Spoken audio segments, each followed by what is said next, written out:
Assalamualaikum warahmatullahi wabarakatuh. Perkenalkan, kami dari kelompok 9 Fikih kelas DBIG semester 6. Di sini kami akan mempresentasikan tentang fikih faraid atau waris. Anggota kami ialah Vicky Bella Amelia, Ihbaru Rosida, dan Mirza Latifatul Ulfa. Pengertian waris. Di sini waris dibedakan menjadi dua pengertian, yaitu mawaris secara etimologis dan mawaris menurut istilah. Yang pertama, mawaris secara etimologis adalah berpindahnya sesuatu dari seseorang kepada orang lain atau suatu kaum kepada kaum lain. Sedangkan mawaris menurut istilah yang kita kenal atau yang dikenal dari para ulama ialah berpindahnya hak kepemilikan dari orang yang meninggal kepada ahli warisnya yang masih hidup.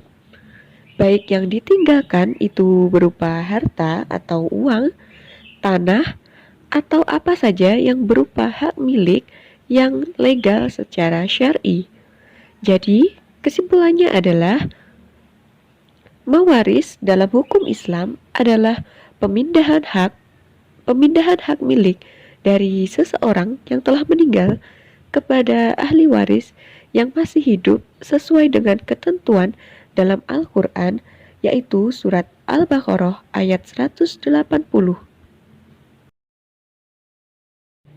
Di sini kita ketahui bahwa tujuan pewarisan dalam Islam ada dua, yaitu yang pertama, penetapan bagian-bagian warisan dan yang berhak menerima secara rinci dan jelas, bertujuan agar tidak terjadinya perselisihan dan pertikaian antara ahli waris.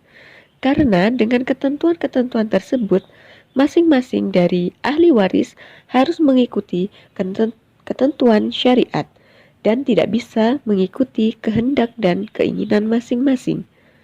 Kemudian tujuan yang kedua, baik laki-laki maupun perempuan mendapatkan bagian warisan yang pada masa jahiliyah hanya laki-laki yang berhak.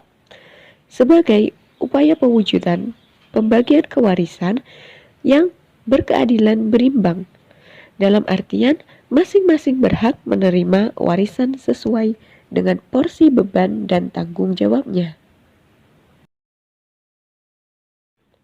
Dan siapakah ahli waris itu? Dapat kita tarik pengertian bahwa ahli waris adalah orang-orang yang berhak atas harta warisan yang ditinggalkan oleh si mati atau pewaris. Selanjutnya adalah sebab-sebab tidak mendapat waris.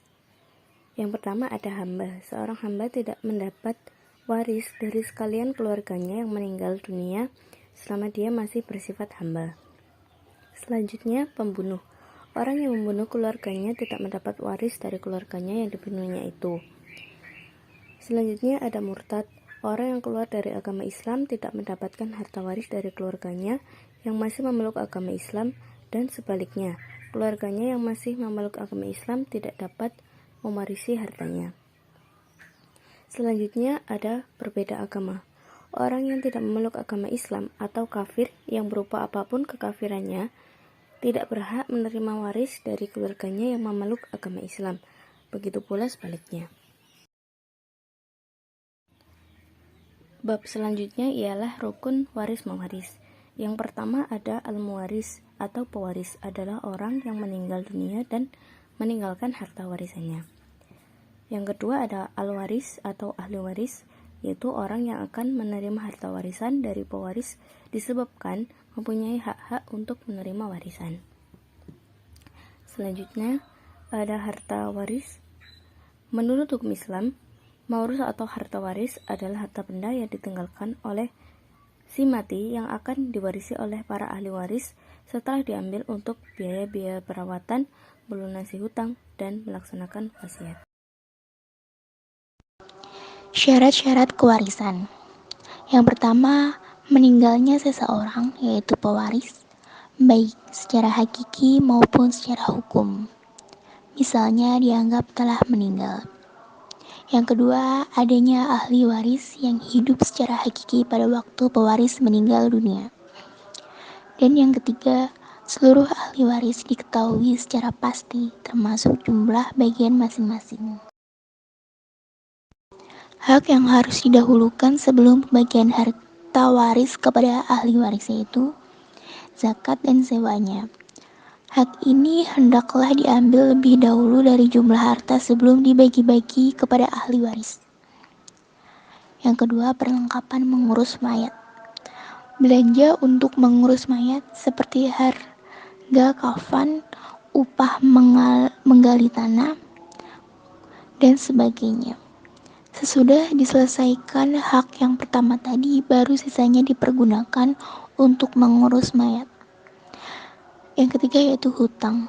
Kalau mayat meninggalkan hutang, hutang itu hendaklah dibayar dari harta peninggalannya sebelum dibagi untuk ahli waris. Yang terakhir yaitu wasiat. Apabila mayat mempunyai wasiat yang banyaknya tidak lebih dari sepertiga harta peninggalannya, wasiat itu hendaklah dibayar dari harta peninggalannya sebelum dibagi.